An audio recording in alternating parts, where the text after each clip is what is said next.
There's this quiet truth, I think, that many people don't want to admit, right? Because we've mythologized talent so much that we actually forget the value of significant effort and hard work to get to where we want to be. We all know that talent creates excitement, but we also have to very much remember that discipline creates outcomes. Most people, many people, don't understand the difference, so they live their lives leaning on potential instead of significant effort, hard work.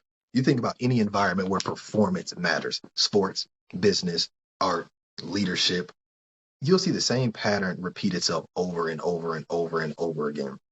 A talented person can jump out super fast, smooth, confident, naturally gifted. And for a while, they look borderline unstoppable. We see it all the time.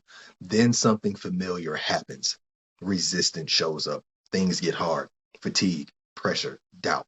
The moment when it's no longer easy, you'll see talent sometimes begin to fade. Talent super loud in the beginning. Here I am. Look at me. Discipline doesn't even show up until the end.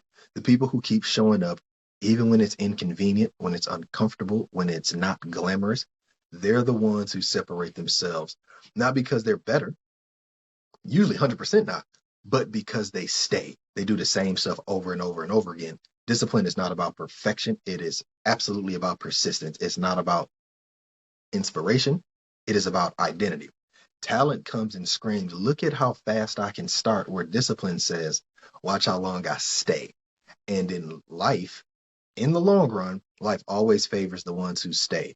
That is something that mostly any adult can verify in their own journey. Every time you hit a wall, the moment where you want to quit, where you want to ease up, where you want to slow down, you're facing the exact moment where a lot of people will stop. Not because they're incapable, at all. It's really often because their expectation of effort was unrealistic. The people who separate themselves are not usually the strongest, they're not the smartest. They're the ones who have staying power. They learn to stay in discomfort long enough for it to transform them to get them to where they want to be.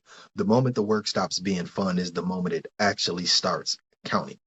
And that's why the people with the most potential often get passed by the people with the most discipline and the most consistency.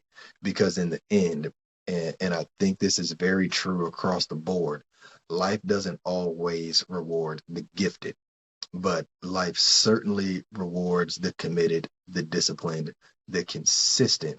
So keep that in mind, act accordingly,